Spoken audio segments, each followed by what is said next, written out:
Exactly. I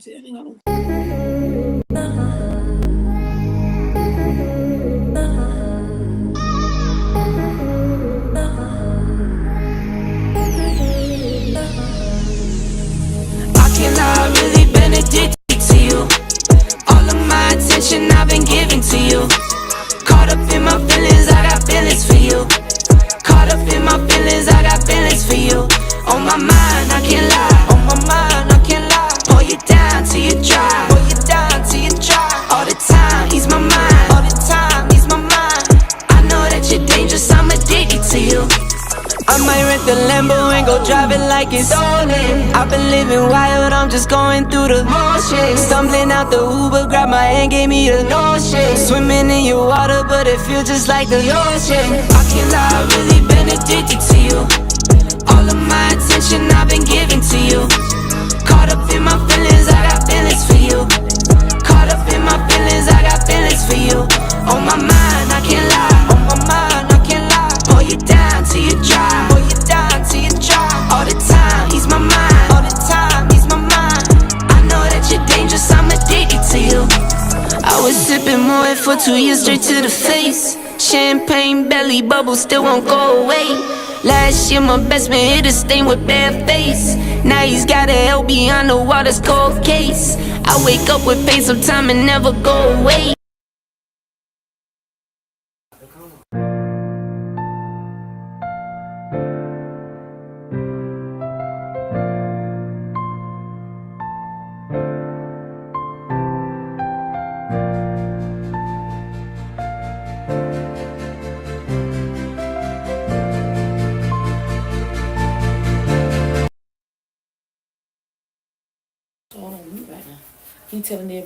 Hey, what's going on, everybody? I want to welcome you all to another episode of This, That, and the Third.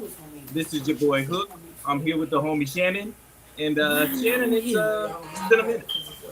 It has been a minute, but it's good to see you. I'm not on here. Good to see Hey, you. man, I'm What's good, going man. on? So I hear you about to go on the trip. Is that right? I am. I just got back from San Diego, and I'm going out of town again tomorrow through Sunday. Okay. So All right. yeah, So it's you're gonna be travel. It's outside, travel season. I'm outside. It's travel season. Yeah. I know, right? All right, That's what so it I is. feel you, man, and I certainly understand it. And with today's episode, right, it's not easy, but it's necessary. Today we're speaking with persons who have either lost someone, came close to us losing someone, or someone who has family members being affected by the violence in my hometown of Allendale. And with these occurrences, oftentimes when they do happen, they leave families forever changed. They leave voices silenced, and they leave futures stolen, man, because it's happening to a lot of our young people. And if we don't face this together, it's going to only keep on happening. So I do think this is a conversation that's completely and utterly necessary. Now, Shannon, like, why do you think these types of conversations are important to have? So I think if we don't learn from what we're experiencing, we'll just keep repeating it. Like if we don't learn and address the systemic issues that are plaguing our communities, we won't address them, we won't fix them, they'll just keep repeating themselves. So the more we talk about it, the more we communicate about it, the more we share our stories, our good stories, as well as our hurtful stories or our challenging stories, I think it all benefits our community. And when I say our community, I mean the Black community where we live, not just where we live, but each other as a whole. Yeah, absolutely. And I think Yeah. an important thing to note is that all of us on this panel, we either are from Allendale, have lived in Allendale, currently live in Allendale, or we have family that's actually from there. Shannon included, because she has roots she has family that's deeply rooted in Allendale as well. But the thing is, when it happens to one of us, it does affect all of us. So, I obviously don't have the answer. But I do think that having conversations like this and being open about the experiences is only going to lead to more conversation, and hopefully we can do the right thing and get Allendale back to where it used to be. But without further ado, before we get started, I wanted to give my guests an opportunity to really introduce themselves and tell the reason that they actually were able to come on today. So Tamika, we'll go ahead and start with you.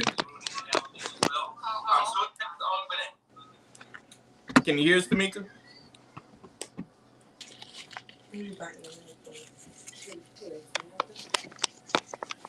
I I don't don't think she think. hears. Yeah, I don't Okay. think she can hear. So we'll come back to her. What about you, Trell?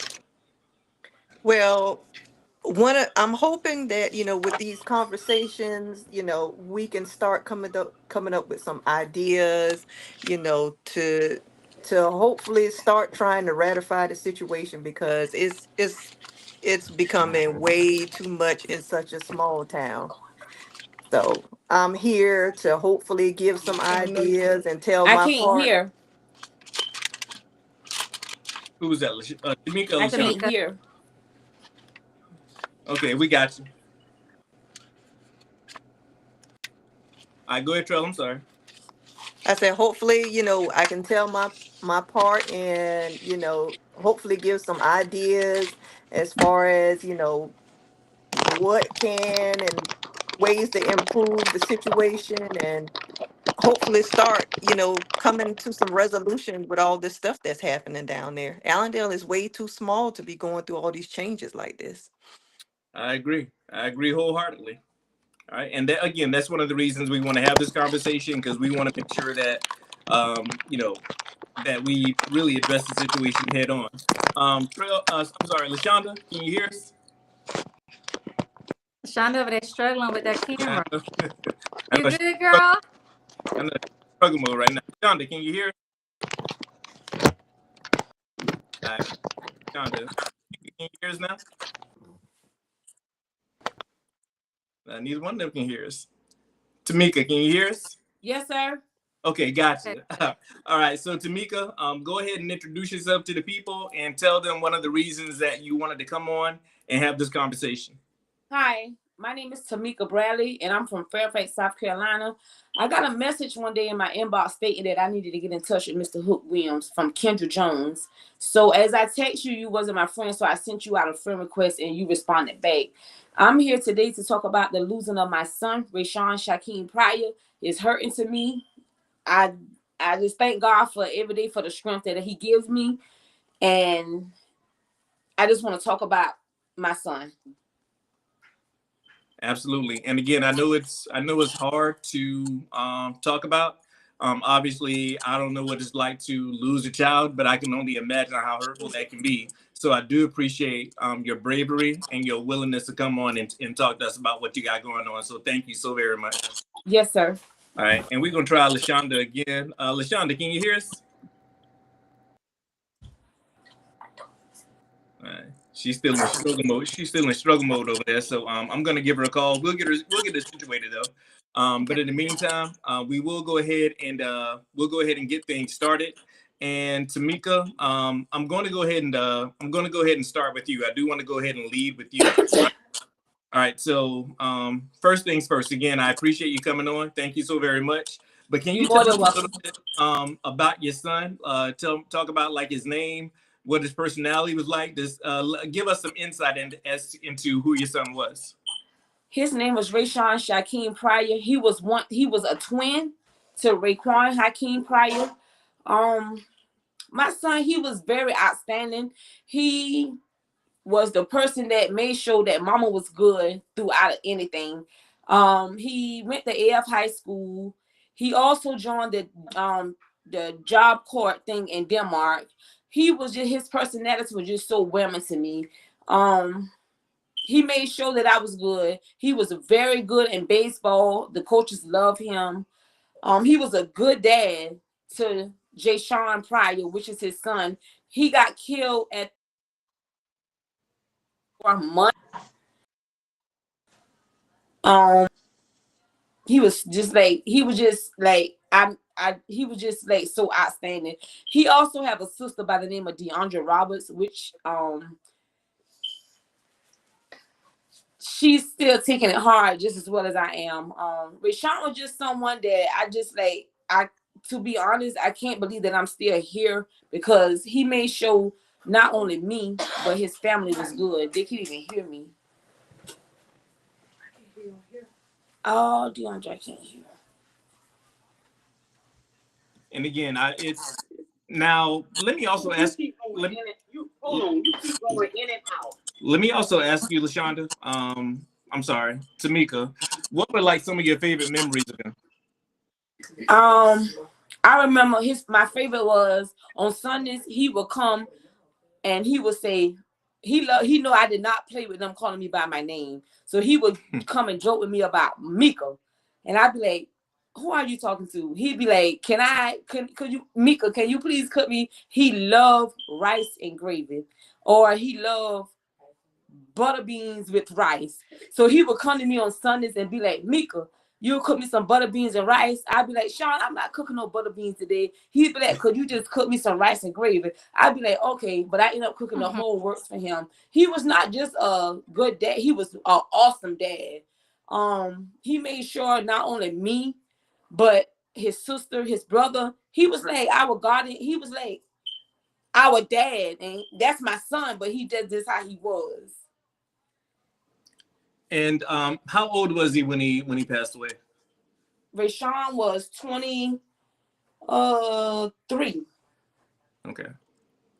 Yes, sir. And how long has it been since he left us? August will be 4 years. August the 8th. Okay, got you. So he still would have been a young man, but 27 years old, right? Yes, sir. And as that happened to him, Rashawn, after he got out of Job Corps, he was the type that worked. He made sure not only me, but he made sure his son, his sister, his nephew, and his baby mama was straight on by any means. He always was the type that worked. Gotcha. And if you're, and again, I want to make sure you're comfortable, but if you are, do you mind sharing with us like what happened the day of the incident, the day he was killed? Yes, sir. I was home sitting to the table, and I got a phone call through Messenger from Lexi Brown from Allendale. But I was like, oh man, what Lexi? When I call him back later. But then he ended up calling right back. And so I ended up answering, and he said, where you at? I said, I'm home.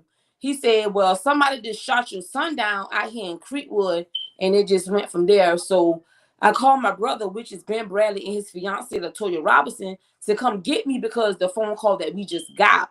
So they were just taking too long for me. So I started end up walking to the hospital, to be honest. But when I got there, he wasn't there. So I'm questioning them like, okay, where's my son? So they was like, well, maybe you probably need to go back to where the incident happened at, which was Creekwood's Apartments in Allendale, South Carolina. So as I get to Creekwood's Apartments in Allendale, South Carolina, he had done gone in the ambulance. So I'm asking the officer, which is Officer Ford, okay, where's my son? You know, like, what's going on? I need to know what's going on from the phone call I got. But it ended up been left before I got there. So as I ended up to Allendale County Hospital, I went, and it was like, hold on, you cannot come in. They was like, he's inside. I was like, is my son okay? You know, I need to talk to him and see what's going on. And to be honest, they was like, well, yeah, he's waiting on you, you know, to give you a talk or whatever like that. So, you know, I was cool with that. But as we was waiting, it started getting hours and hours and hours. Like the whole hospital was full up with family and friends. So as we sit there at the hospital, we seen a car pull up. It was Renique Riley, which is my sister-in-law. Latoya Robinson knew her real well. So as Renique pulled up, we like, okay, what are you here for? Because mind you, the officers told me that my son was living and he was just waiting for me to come in and talk to him. But as the time went by, Renique came to pronounce my son, which was dead, because he's a twin. So I had to make sure I was giving the right person name at the time. All right. Yeah, that's a touching story. And to be honest, y'all, I kid you not, like, I just thought I was going in there to talk to my son. So as Renique got there, I just couldn't take it. So as she got there, I had to go identify his body because, like I said, he was a twin. So, you know, they had to make sure it was the right person. So me, my daughter, my sister-in-law, Latoya Robinson, and his baby mama, went in. And when I went in, I didn't take that well at all because, for one, my son just got killed. And when I tell you he was like a dad to me, he made sure mama was good. So that kind of affect me into a lot of things. Like me, his sister, and his brother, they offer us counseling because my daughter kind of took it hard because which is her kid's dad brother was the one that killed my son. Oh wow, Yes. gotcha. And again, thank you for sharing. And Yeah. I really hate to even have to ask, right? But how has your life changed since that happened to your son? It changed. It changed. It really has changed. I ask myself every day, as me and my daughter, we are best friends. And I ask myself every day, and she come to me sometimes. His birthday was just May the 12th, and I was at work and I got a phone call from her, and she was just crying. I was at work on their birthday, and I'm like, what's going on? And it was just like she took it hard. I moved from Allendale because of that. I moved to Aiken, but I ended up moving to Columbia because it's hard. It is really hard. But as my life goes by day, I try to make myself be a good person because I know that what he would like. I know he would not want me out here stressing about stuff that really don't need to be stressed. But it's just that when you lose a child, someone that you birth, it's hard. It's really hard. And Yeah. what about, because I know you said that he has siblings. So Yes. and he had a twin as well, right? His So twin is Raekwon Pryor. And my son, he had to take counseling more than me and his sister because he was a twin. And my son that got killed is constantly going to him. Like he's constantly going to him. And he had to take it like all the time. He go to classes, um, and everything. And I pray for him each and every day because he take it bad. He take it real hard. And it's just so sad because he was a twin. And it's like my son, Sean, be going to Quan a lot. And it be affecting him to like he really has to take classes about it. mhm, Yes, sir. I got you. And I do have one final question for you. If you could, and again, you don't. I know it's a touchy subject, right? And obviously, I don't want you to say names or be specific or anything like that. Yes, sir. But if you could talk to the person that took your son away, what would you say? The person that killed my son, I would just ask him to be blunt and upfront with what happened that night because the situation when I was going through court and all of this, he stood on the stand and lied. And I know he lied. Because before that happened, me and his dad just went that day before and talked to my son. My son told me a lot of things, and a lot of things the person that killed my son stood on and lied. My son already had told me the phone calls he was getting from this person, what it was gonna do to him, and this and that and the third. And to be honest, I think my son felt his death because he just talked to me that Sunday morning, and 12 o'clock or something like that that night, I got that phone call about him. But if I could just go to the person in their face, I would just ask them to please go for another trial and tell the truth. Cause right now he's walking around Allendale like he's this, he's that, he's Mr. Big Shot. Not only did he kill my son, he had done got into other situations with a murder. He have got into other situations with hurting someone. And that's not cool at all.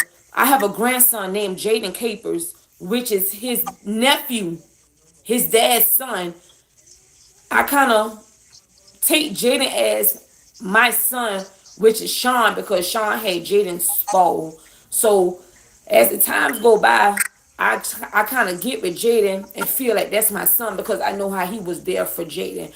But if I can reach out to that person and look them in my face, look them in their face, I would just beg them. I would get on my knees and beg them to like just please tell the truth. My son was not that type of person. He was a good person. He was a good father. He wasn't that type. You know, nobody's perfect, but he wasn't that type to go out and just kill up somebody. That boy that killed my son still have things going on in his life that justice needs to be served the right way. And his mom think it's a game. She sleep good every night. I have restless nights, but she sleep good every night knowing her child not locked up. He not in jail. He not in prison. But I have restless nights. Believe it or not, sometimes I have 2 and 3 hours of sleep knowing that if my son was here, what would it be? But he's here with his kids, but my son cannot be here with his only son, which is Jay Sean Pryor. And I just can't swallow that pill at all. But she think it's cool, but I really need justice the right way because at this time, the way they played it and the way they doing things is not fair at all. I got. And again, Tamika, you know, I appreciate you coming on and you talking to us. Again, I know it's hard.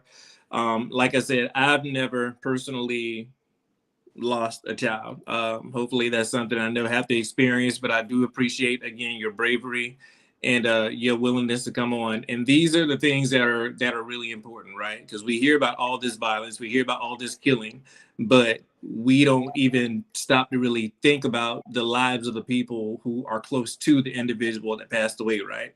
And what's sad, what's really hurtful, me being from Allendale, growing up in that community, like we had stuff going on, but not to the magnitude that's happening right now. And then it happens so frequently, it's like a lot of people down there seem like they're numb to it. Like it's just something that is just a part of life right now. And I think that's incredibly sad.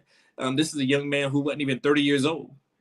Had the rest of his life ahead of him. And if justice wasn't served and is not served, that's only going to be a bigger burden on the family. So Tamika, thank you so much for coming on, and we'll come back to you here in a second as well. And Lashonda, Shonda, you came back on now. Can you hear us now or no? All right. I think she's still having technical issues, but we'll come back to Shonda. So Trell, I want to come to you, right? So I know that when we talked earlier, you said that your mom is still there, right? Right. Right. All right. Right. So obviously, and I'm in the same situation, although I no longer live in Allendale. My Mm-hmm. mom is there. She's in the golden age of her life right now. And what's upsetting is she's did a phenomenal job raising my siblings and I. This is the Mm-hmm. time where she needs to be basically living a carefree life. And she Right. shouldn't have a worry in the world. She should be able to go on the porch, which is what she loves to do. She should be able to go out there. But now she can't even enjoy that pastime because she's afraid of what might happen, right? Right. So we kind of are in the same situation. So let me ask you, Trail, like, what are some of the biggest challenges that your mom faces daily when she's there? You know, it's so sad because I get calls often. There's been another shootout. There's been, we had to jump on the floor. The gun sounds were close, seemed like they were close by. Um, is even there have been a two situations where two of her windows have bullet holes in them because of the gunfire, and then not only that, there have been high speed chases because she lives on the corner.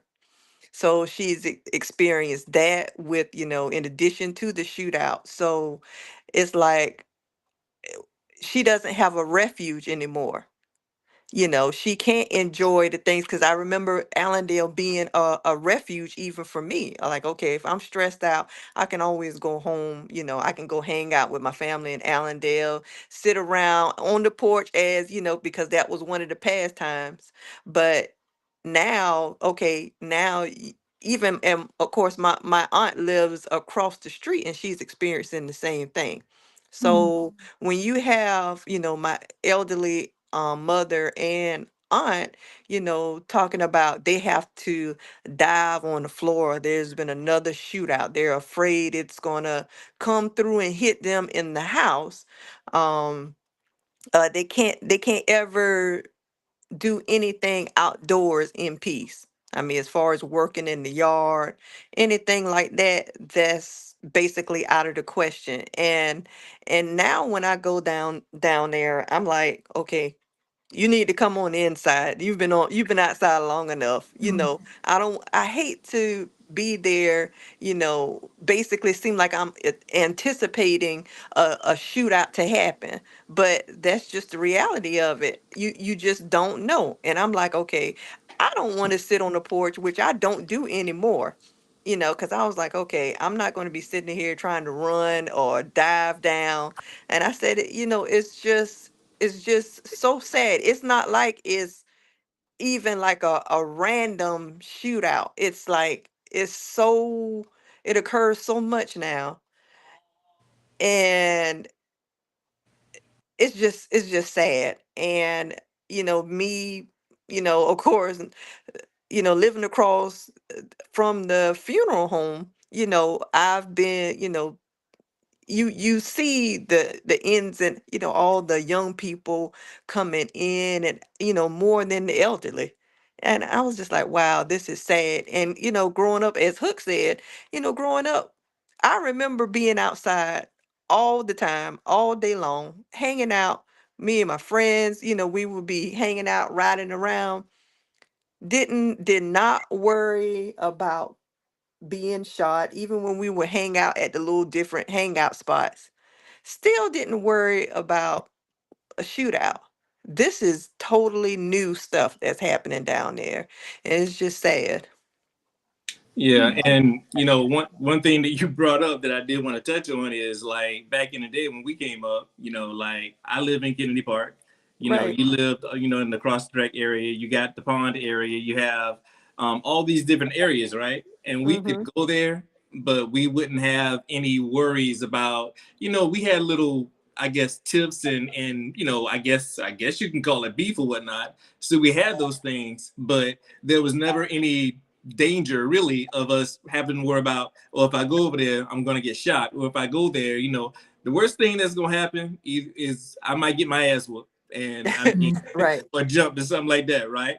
And Right. back then, it's either one or two things gonna happen. Either we gonna keep fighting till I whoop your ass, I'm gonna realize, you know what, Mhm. I can't beat this man, so I'm gonna just be his friend. You know, Right.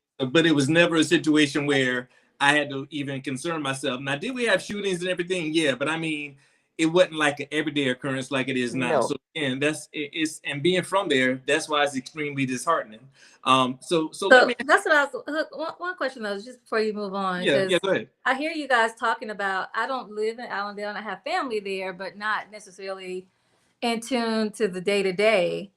How often are you all talking about? I hear sometimes you say all every day.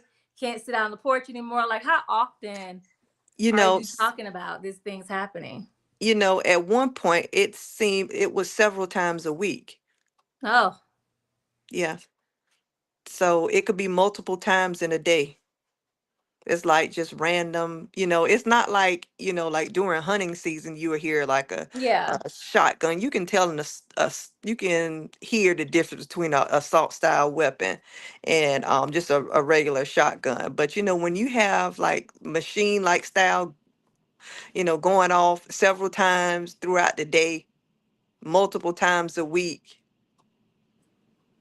it's sad. But yeah, I can call anytime, and I'll be like, okay, any shootings lately? I'm like, yeah. Yeah, we heard some Hmm. the other, not long ago or a few hours ago or last night. Um, they don't necessarily know who's doing the shooting, but they just, you know, it's just crazy. It's I understand. Yeah, and I mean, either they don't know who's doing the shooting, or they do know and they ain't saying shit. So I mean, right. Yeah. it's one or the other. And yeah, I can call my mom on any given day, and she's like, it sounded like World War III out there. Mm-hmm. They were really shooting, and being away from my mom, it is concerning. Concerning. I know a lot of people in the neighborhood love my mom, but at the same time, it's like, what if? Because Right. you never really know, and there's nothing that me or my siblings can really do because we no longer live with her. So Right. if there's an incident, like I'm all the way up here an hour and a half away, like I have no way of getting down there until it's too late. You know what I mean? And again, Mhm. that's again, it is very disheartening. Now, Trill, I do from a personal standpoint, right? And I want your personal opinion. Like, Hmm. do you feel that these neighborhoods are being ignored by those in power? I do. Because for example, there were talks one time about setting up, security cameras on, in on the streets. Um, and that hasn't been done. So my thing is, okay, if you know that's an issue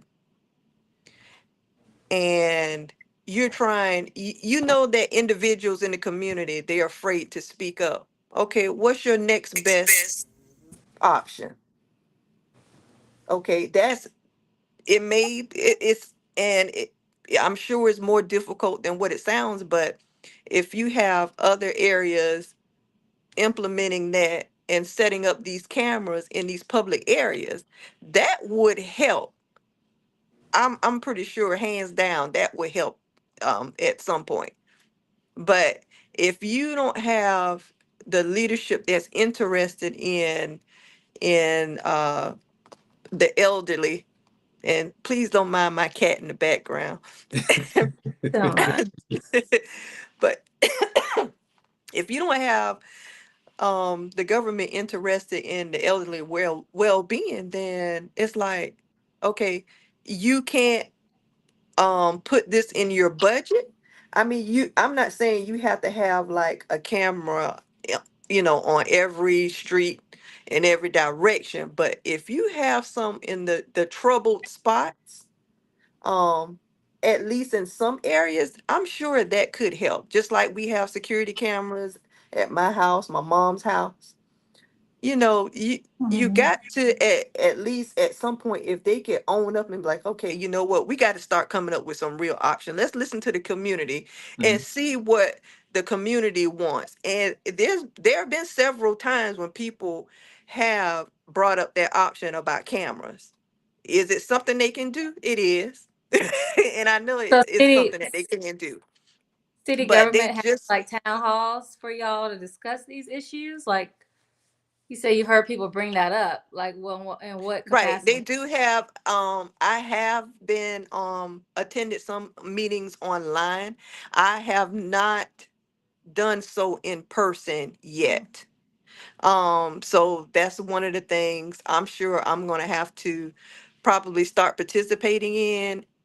Just to like, okay, something needs to be done now. You have if there's you can spend government money on different type of landscaping. You can spend it on some cameras to help out the community. So if the government really wanted to help law enforcement, they could do that.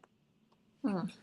And while we're on like the topic of leadership, and I won't belabor that point a whole lot, because obviously I don't live there anymore, so I don't know all the inner workings. Or I do know a few of the standout councilmen who are doing a phenomenal job. I know that Randy Mm-hmm. Creech and Marlon Creech are standing on business and doing what they say they're doing. I'm sure there are a lot more, but those are the two prominent ones, and I do want to give them their flowers because they are doing a lot, right? Yeah. Now, for the remainder of the elected officials, you're on the clock. And we, Mm-hmm. the citizens have voted you guys in. And while we do understand that everything's not in your control, we do feel, just from an outside perspective looking in, that there's more that can be done and there's more that should be done. So do with that what you will. Mm-hmm. And if you guys would like to come on and talk about it, I'd be more than happy to. If you'd like to Mhm. talk to me in person over the phone, I'd be more than happy I have no issue with voicing my concerns to you, because it really is that serious. And Trail, you kind of already touched on it, but other than the cameras, do you think that there are any other security measures that can be taken down there? And I say that because from what I understand, there's a bit of a staffing issue with policemen. From what I understand, we really don't have a police force. All we have is the sheriff's department. So obviously that's part of the problem, and that's something that I've spoken to a couple of the town councilmen about, as well as some of the aspiring town councilmen, and they've agreed to really come on and address that issue as well. So that's something that we'll be touching on here in the next couple of weeks as well, because we do want to continue these conversations until Mm-hmm. until something happens, because there's So Hook, you're absolutely saying nothing getting done there's right now. no Allendale City Police. It's only the county that's servicing the areas. I'll tell you the way that I understood it and the way that I heard it, is that there's one, I believe is one active police officer, but he doesn't even live in the county of Allendale. I think he One lives officer? one. Yeah. So they don't have a police chief. They don't have any of these things. They have one officer. I don't know what this role is. But from what I understand, and again, this is only hearsay, so don't shoot the messenger. I heard that he Okay. doesn't live in Allendale County. He lives in Aiken County, and he doesn't want to work weekends. Now, how true that is, I have no idea. If it's not true, I'll be happy to correct myself later on. But until proven false, that's what I choose to believe. Primarily because of all the atrocities that are happening down there. Something got to give. But Trail, back to you. I did want to again ask you again, like, do you think, other than the camera situation, do you think that any other security measures that can be taken? Well, it may, I don't know if the town budget allows for even private armed security or partnering with some of the other towns. I don't know if if there may be an option to even partner with the National Guard, but I think they need to put everything on the table as far as anybody who they can partner with, whether it's state, federal, um, private, Mhm. um, that they need to start putting some things on the table as far as, whatever option that they can use. But I know, of course, that will relate to budget. Um, so if in the event, if they really, really want to focus on security, then they're going to have to make sure that they appropriately address their budget too, to make sure they can, you Yeah. know, And the thing of it is, I don't know what their budget is going towards right now, but apparently whatever they're doing, the shit ain't working. Because I mean, right, Yeah. it keeps happening. And again, this is something that I'm very passionate about. Again, because right, I grew up there. I love Allendale with everything in me, right? And right. it's very upsetting and it's hurtful to hear that the perception that the label that's been placed on Allendale currently. Hmm. And I don't have the answers. I don't. When I can't get down, I do several things to actually support the town itself. But honestly, because I no longer live there, like there's only so much I can do. I have a family that I'm really stretched thin in a lot of areas. But that notwithstanding, it's still Right. there's still more that can actually be done. And this Yeah. again, this is going to be a call to action to the elected officials. All right, something's got to give, man. Like I don't know. I've attended a couple of town council meetings. Again, I can't attend all of them, but it's I don't see a lot of production there at all. And I'm waiting on one of them to prove me wrong. I really am. Well, I Sean, know it's definitely like things like that too. Hook, before we yeah, move on, but like uh, I guess what do you all think happened? Not just from the police standpoint, but what happened to the community, to the family, to the people there that have got us to where we are? Because I was looking on your page and about something you had posted, and I saw how everybody was saying how we're gonna get better, we're gonna get back, we're gonna come, things are gonna change. But how did it evolve to this point? uh, um, I want to be very, very, very, very, very, very careful with my words, right? Mm-hmm. And I'm not saying that this is the end all be all. What I'm about to say, I'm not saying that anybody is at fault or whatever the case is, but what I know is that when I was coming up, right, we truly had a village, meaning my mom was here, right? I can go all the way across town. I can go to Trail House, and Trail and my mama know each other. If I do Hmm. something I ain't supposed to be doing, Trail mama going first of all, she gonna Check you. address me herself, right? Yeah. All right, and she's gonna say, you know better, and then Yeah. she's gonna call my mom. You know what I'm saying? But now, Hmm. And me being a parent, I totally understand. I see this a lot, especially in the school system now. I think there are a lot of parents who are not holding their kids accountable. Again, I'm not saying that it's every parent, but I do think that if you are a parent and if you know for a fact that your kids are out there doing stuff they shouldn't be doing, right? You need to be addressing that with your child, right? If you know that they've hurt somebody or they've caused lifelong tragedy or whatever in somebody else's family, you need to make sure that you address that. You know what I'm saying? Like, and again, am I saying that it's every parent? I'm not. Am I pointing specific parents out? I'm not. But I'm not going to sit here and sugarcoat it and act like parents aren't a major part of the problem.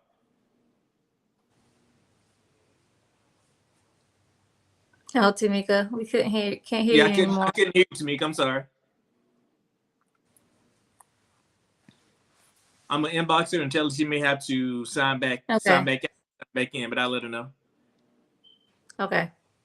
All right, and while we're getting Tamika right, Terrell, what about you? What do you like? What are your thoughts on that? I'm thinking drugs had a lot to do with it too. Okay. I think and I'm not naming like a specific drug or anything, legal and illegal. But I think that's part of it. And people, like you said too, I agree with being held accountable. You know, a lot of people we were held accountable back then. Mm-hmm. Um, even if we did wrong, we were held accountable by whomever. Um, Y'all can hear me now? We Yeah. can hear, and yeah. we Yes, gonna come. I'm sorry about that. But to be honest, the situation, the stuff that's going on at Allendale, a lot of parents know what's going on, but they try to put the, back on the burner, how you would say it, however. But with like that's like reminding me of my son's situation. The mother know how that situation go, but at the end of the day, you trying to put your son on an outstretch where he's so perfect and he's just doing this and doing that when the whole time God ain't dead. He know what happened that night. He know how that situation went.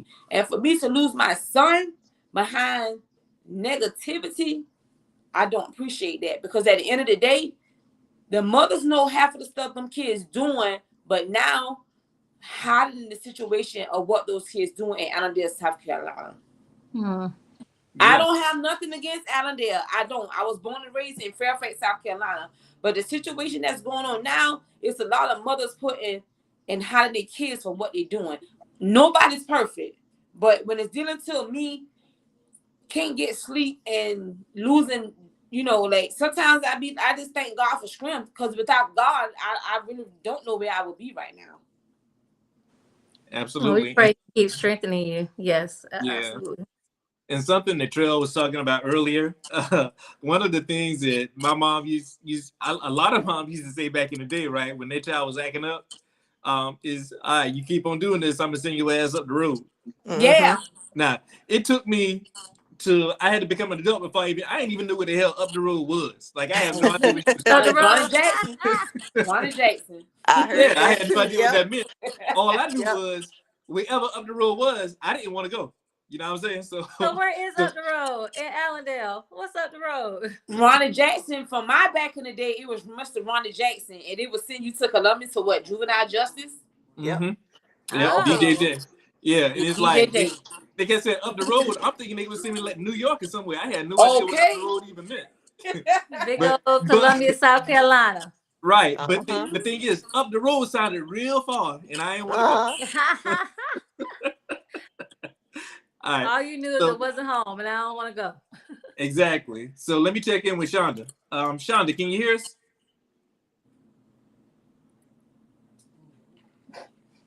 Shonda, you with us?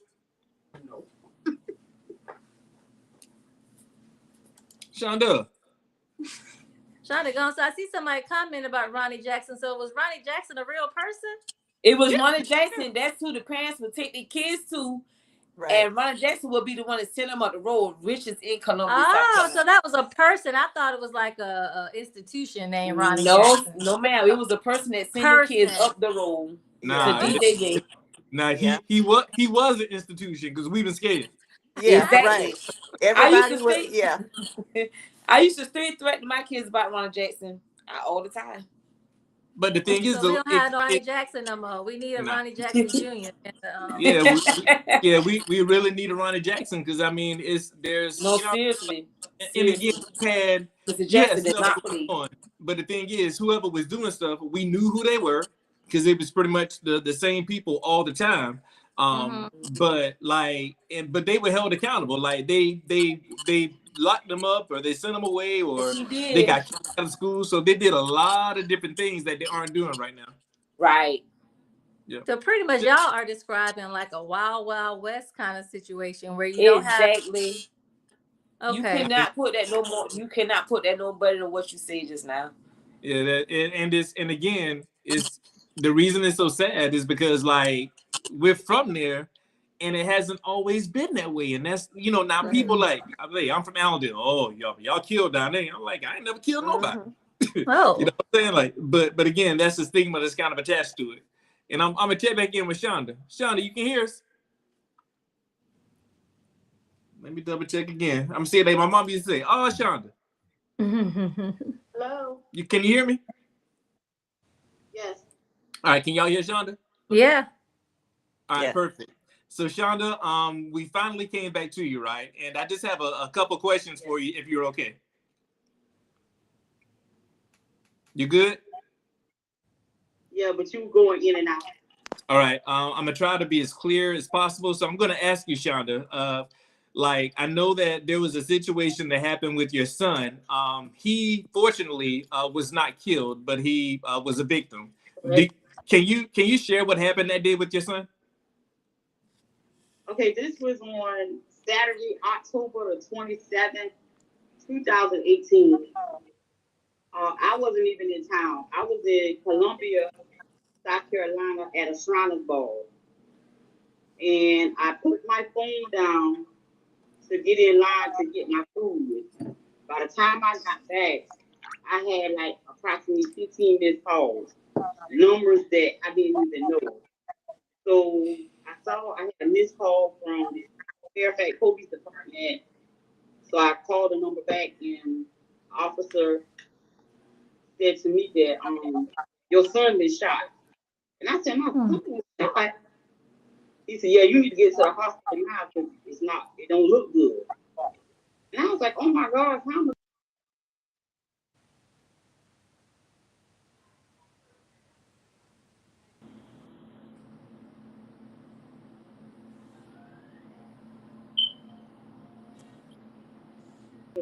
They don't.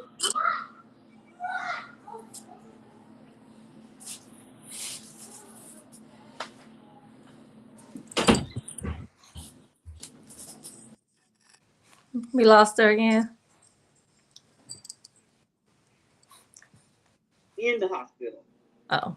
So I got to go to the hospital, and she called me, and I talked to my son, and he was telling me, Mom, that I got shot, and I don't think I'm gonna make it, and I need to see you.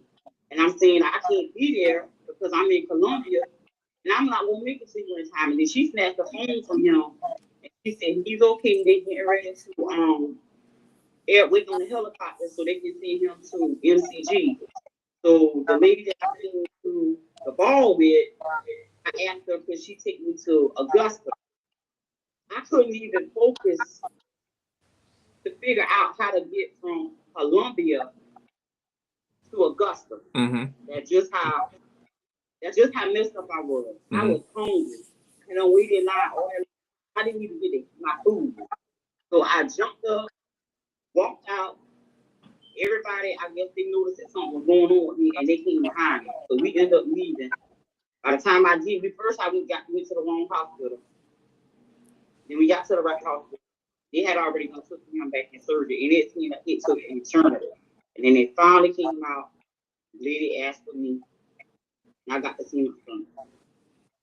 Gotcha. And no, go ahead. I'm sorry. Oh no, you go ahead.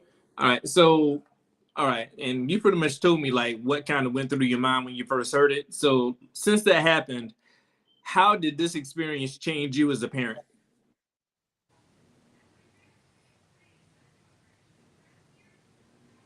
Hello? Can you hear me?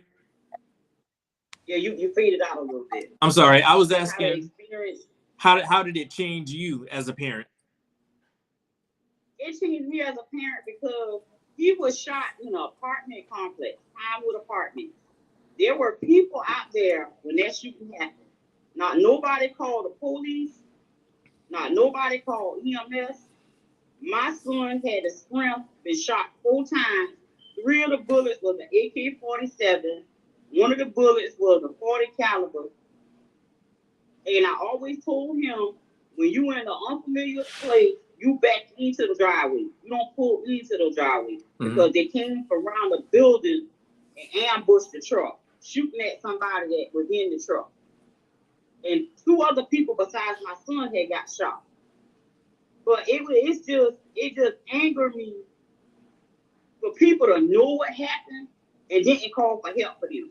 And he took off and drove himself from Pinewood Apartment to Allendale County Hospital. But when he got there, he said he couldn't get out because his femur was broken in 2 spots. The back of his left arm was broke, and he had a broken right kneecap. They didn't know nothing about a shooting until he got to the hospital. So Fairfax PD notified Allendale that y'all had a shooting. But no, nobody that lives out there calls the shot and everything. And it just makes me wonder how now Allendale can actually be considered as a unity fest. Because there's no unity there. People can watch and see what happened. They don't open their mouth. They want to see you a snitch. That's not snitching. A snitching is when you telling stuff somebody need to ask you. But if I witness something that happened to somebody, yeah, you should tell it. But everybody turns a blind eye. Nobody know nothing. Nobody sees nothing. And how I know this, I called the apartment manager out there. She didn't even know nothing about that. It was a shooting and cars were shot out there. Now let me get to the police department during this time. I goes to the police department. They want to treat my child as a suspect, but my son is a victim. They got his trucks all in the open. The chief of the police at that time had a nerve to tell me, SLED is under investigation. SLED has it. It's sent over to SLED lying. First of all, that's not even how SLED works. SLED is only an assistant agency. SLED come in and assist. And at that time, Wiggins, that was the former chief, police chief of Allendale that left, was assigned to my son's case. The police department, the police is there at that time, would not do no assistance. They didn't even go to the scene. How I know what my son was shot with, a young man came to the hospital and put the casing of the AK-47 in my hand. Oh, wow. Before the doctor came out and told me, I knew what my son was hit with. But it's a unity fest. All the murders, everything that done happened in Allendale, people know what happened. Nobody says nothing. Yeah. And I think that's a huge part of I think everybody's frustration, not just the victims, not just the family of the victims, but I think the community at large, is that people know what happened. You know, I think in a lot of situations, you know, but no one is saying anything. And I think, you know, like, you know, my thing is, if you see something, say something. They talking about the street code or whatnot, man, but it's ridiculous. So if you know what's going on, or especially if you're a parent and you know what the hell is going on, then just do the right thing. Exactly. Now, and Shonda, we kind of talked about like how your life was affected, right? So how has your son's life changed since then? He has a cold heart. He was one of the most nicest, friendly people. I mean, he has a great personality. He ain't mean and get like I am. He's nothing like me. But now his attitude is just like mine when he gets upset. He never carried a gun. He didn't even have a cell phone at the time to call for help. The sad part about it. Wow. And again, people were out there doing this time outside and nobody called for help. Yeah. That's what I don't get, but yet they're not considered a unity fest. Right. I think it's the wrong thing. I mean, No, and again, that's where that frustration comes in at for everybody, because I know that we're taking these steps and we want to have these events to promote unity and all these other things, right? But I mean, we ain't even getting to the root cause of the problem. So yeah, we can have a unity fest this week, but I mean, next week, it's going to be somebody else planning a funeral, which is totally, to me, it's counterproductive. Like if you're going to have a unity fest before, or anything, any event really, before you can do that, you need to address the root cause of the problem. You really do. And I know everybody has pretty much shared their own experiences. And again, I want to thank all three of you guys, because you really gave some true insight. But I do want to end, or before we end, I have a couple more questions for you. And I really want to hear from everybody. So when I ask, Tamika, we'll start with you. Then we'll go to Trell. Then we'll go to you, Shonda. But the first thing I want to ask y'all is, what's one thing that you want people to feel or remember after hearing this conversation? Like, what do you want people to take away from what you guys have talked about? So, Tamika, we'll start with you. Take away the gun violence. Take away these parents knowing what half of the time these kids doing and trying to put it on the back burner. Just everybody need to come as one, and have the right heart to give for Allendale and Fairfax. It just need to just put them guns aside. Back in the days, it wasn't that with the gun violence. It was, okay, I fight one day, we best friends, the next day, or however the case may be. But now, you got to worry about getting killed. You got to worry about not going home back to your family. You got to worry about somebody burying you. Like me, I lost my son. That was my heart. That was my heart strained. So to all the family, the mothers, the fathers, family members, or however the case may be, if you know what's going on in Allendale / Fairfax, South Carolina, let it be told. Stop holding these kids for accountable for what they do. Because the situation that's going on with my son, trust me, God knows what happened that night. And the situation that's going on, tell the truth. Tell the truth of what happened. Because half of the time, what you told on that stand was all lies. But now I'm here mourning each and every day about my son when you were living so lovely and this and that and the third, when you know your son was wrong. But as me, I'm not the judge, I'm not the lawyer, but as times go on, I lost my son. And Allendale and Fairfax need to put all that gun shooting and violence aside. Like right now today, somebody's about to bury another child. Don't know what's going on. They cannot solve the issue when that's just crazy. And Tamika, I gotta tell you, man, my heart truly goes out to you. This is his shirt that I got on. His favorite color was orange. So anytime you see me on Facebook, I always shoot orange hearts because that's his favorite color. I have his shirt on with me and him on it. All I got to go by now is a shirt or a obituary. That's not cool. But other people can live lovely and sleep good at night when I lost my son. And to be honest, I lost my son behind negativity that wasn't true. But now I don't have my son. He was a twin. And believe me or not, to be honest, if it wasn't for God and my grandson Jaden Capers that I take in as my next son, I'll be honest with y'all. I don't know. Honestly, sometimes I thank God each and every day that I still have the right mind and body to go on with my life. Y'all just don't understand. That boy was it wasn't no favoritism with my kids, but he made sure all of us was good. He made sure we was straight. He was the backbone, the everything. And now I don't have my son because of negativity that y'all think because, okay, y'all drunk, y'all high, okay, now you don't have in your mind what's going on. It doesn't work like that. I don't have my son. I don't have him. And it hurts me every day. I put the best on the outside for a lot of things. I really put the best on the outside, but deep down inside, I'm hurt. I'm actually hurt because my son not here. And it's not right because he got killed for nothing. My son got killed for nothing. I see this each and every day. My son got killed for nothing. Like nothing. Now he's in the grave. But you around here sleeping good. The person that killed my son get to be with his kids. I have a grandson that his son, he can't be with his son because you know why? He's dead. He's dead for nothing. Like nothing. Nothing. Allendale and Fairfax need to get it together and get these murderers off the street. The same person that killed my son, he's walking like he's this and he's that, and deep down inside, it's not right. And his mother know what's going on. His mother know what's going on, but she's so into it. And Tamika, thank you for sharing that. And to your point, Yeah.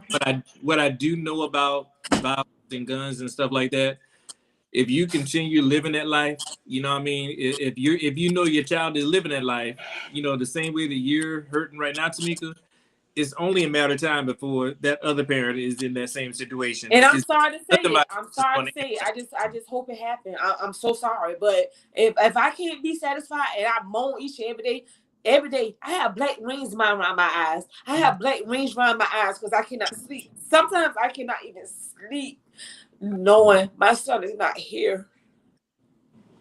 Right. And again, Tamika, I admire your strength and thank you so very much for sharing. We truly appreciate that. And Trail, I'm going to ask you the same question. You know, what's one thing that you want people to remember about this conversation? What do you want them to have as their takeaways? One thing I want people to hopefully come to realization, don't let Allendale Fairfax be a situation where the violence will only get better after everyone is canceled out. The only nobody is winning. There are no sides, that are winning. The only person that's winning is the funeral director. That's all. Agreed. Agreed. And again, to echo your point, it's you know, and the really the most sad thing about it for me personally is that the people that are dying are so young. You know, Right, like these people, teenagers and people in their early 20s. I know just what was that a couple weeks ago, Shakia's son was killed. You know what I'm saying? And it's sad because he was set to graduate the week after. You know, and that's right, another life that he's that got snubbed out and he's not gonna be able to live. His mom, right, a week from graduation, couldn't even see him graduate. That's sad. right, That's crazy. That is right, to me that's absolutely ridiculous. That if people know what happened and you're okay, like deep down inside, you're okay with knowing what happened and allowing her to go through that pain, knowing you know what happened, then I can only pray for you. You know what I'm saying? right. And Lashonda, I'm gonna end with you as well, and I want to ask you, what do you want people to take away from this conversation? I agree with both Tamika and Betrayal. I mean, the gun, they got to stop with the gun. It ain't getting you. It's not, no problem is not being solved by all this continuous shooting and shooting. What are they shooting for? I mean, what's the problem? What went wrong? What happened? And parents got to be parents because these kids are young. These kids ain't even old enough to get these guns legally. The parents get them, or either they buying them off the street. It's just a bad situation. Yeah, There's still nobody locked up for my son being shot. And the other two guys that was in the vehicle. And as I got for the police department, the police really can't do their job unless somebody gives them the information. Because, I mean, at least doing with my boy, nobody went to the scene. Because nobody called the police. and I think It that was nothing. Nobody wanted to talk. right. So it's just, and I don't even want to get my blood pressure up talking about it. But I commend Tamika. Well, you strong. I mean, I still have my child here. I can't even imagine the pain that you went through. I mean, I just say like this, look, I'm just glad I was not in town. That's a blessing out of that. Because it probably would have went a whole different route if I was in town. But I was out of town. And listen, the thing is, because I'm a parent, I totally understand. Like I can't even imagine, and that's why I admire you guys' strength so much. I can't even imagine how I would even deal with something like that happen to one of my girls, right? You know what I'm saying?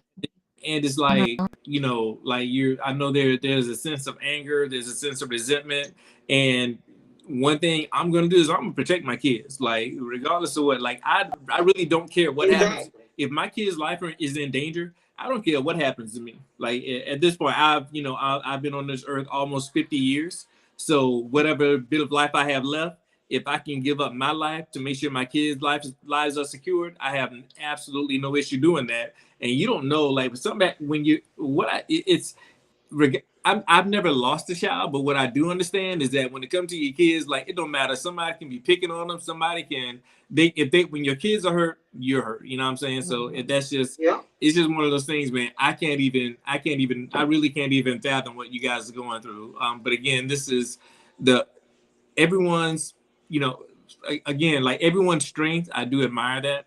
Tamika, I truly appreciate you for coming on. I know it's hard. I don't know what you're going through, but my heart goes out to you. If there's ever anything I can do, please know that I certainly will. I pray for your continued strength. I also pray for your family as well, your other kids, and just all your family, because I can only imagine what you guys face every single day. Trell, again, we're in the same boat, man. Like, Right. um, we got parents down there. We have other family members and relatives down there, and I know it's extremely difficult. And we can only hope for the best. Because I pray for my mom every night that nothing Right. happens to her, because there's nothing I can do from up here. But all I Right. can do is continue to be faithful, and just hope that God continues to cover her. Right.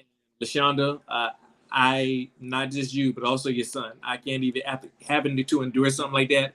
I can't even imagine what this young man is going through. But I do understand why his personality would change, because at this point you don't know who to trust, you don't know who to believe in. Um, so it's a lot. It's a lot of I guess a lot of things to really dissect in that. And Shannon, like what do you think what are your takeaways from this conversation? What do you want people to remember most? She looked frozen. Are you frozen? Yeah, I think she's having some issues as well, man. But again, thank you guys so much for coming on. It's been great. It's been phenomenal.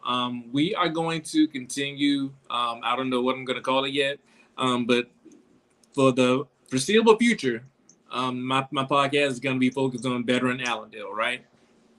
So my goal is to bring more parents on, more people in the community on, and also elected officials as well, because I do want to hold them to the fire. Shannon, you back with us? I don't know what is going on with these service today. Look Hey, here. nah. Like my mama say, it's the devil. It is. I'm over here fighting with myself. I know. So I was asking. So what are your takeaways for this episode? What do you want people to remember? I guess I want people to just realize that to come back to ourselves. Like, what values did we have years ago that prevented these type things from happening in our communities, and figure out how people can come back to themselves, because I'm a true believer that at the end of the day, law enforcement is only a part of it. Mm-hmm. They're not all of it. It starts at the home, it starts in the school, it starts in the church, it starts in the community, and how we rear our children, and the reverence that we instill into them for institutions and people and places and things. It starts early, and I don't see a whole lot of that happening with the children being raised nowadays. Like, everyone is out for themselves. You're only as good as you are for yourself. Mm-hmm. And that takes away the whole social construct of the fact that we are better together. Right. Um, and until we address those kind of issues, you can have a million police on the street, Mm-hmm. and it's not going to resolve the issue, right? Because the police can't always be around. There are Mm-hmm. going to be times where it's just going to be you and another community member. Something's going to happen, something's going to go down, and y'all have to make a choice about, where do you take this? Do we just do hands, or do we go get a gun? Right? That's a personal choice. So I think it a lot of it has to be within ourselves, soul searching, and looking at our families, our children, what we're holding and putting value on in our communities, and then also bringing in good policing. And I just cannot. I mean, Hook, I hope you are wrong, that there is more than just one police officer um, maintaining status quo in Right. Allendale.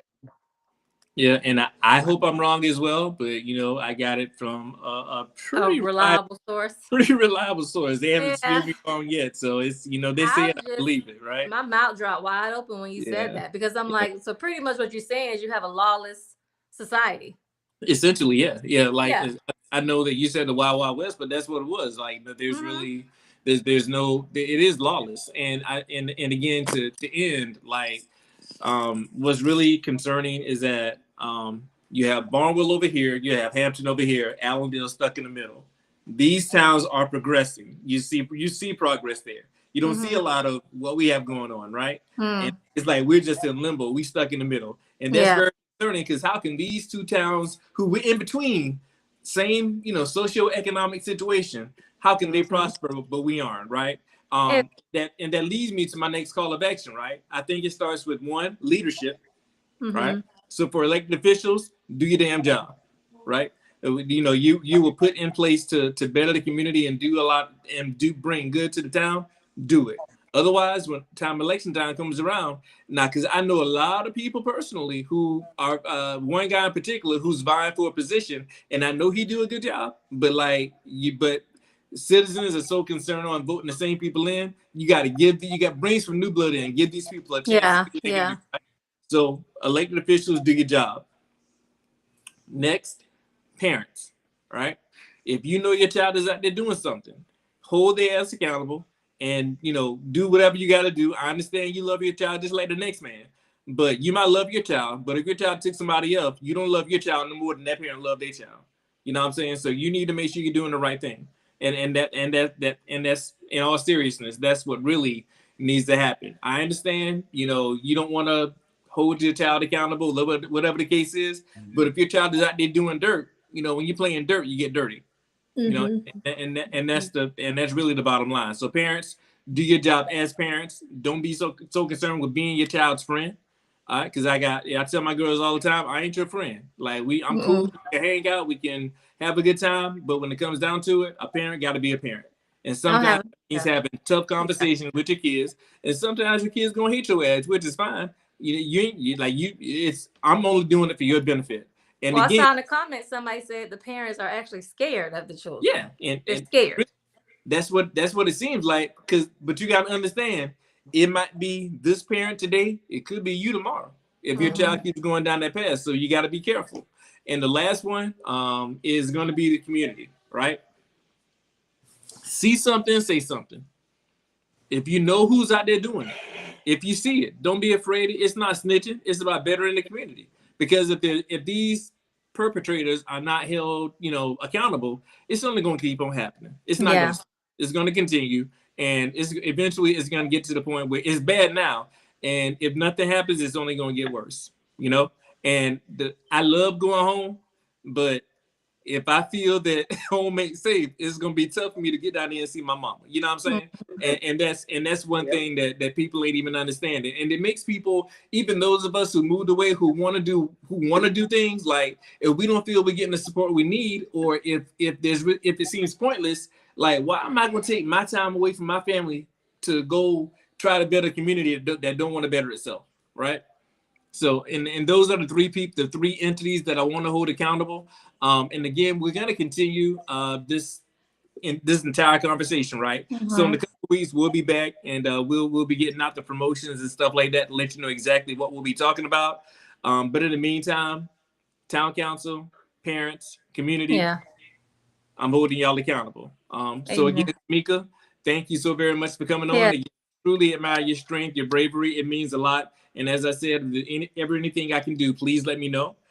Trail, as always, we know what needs to happen.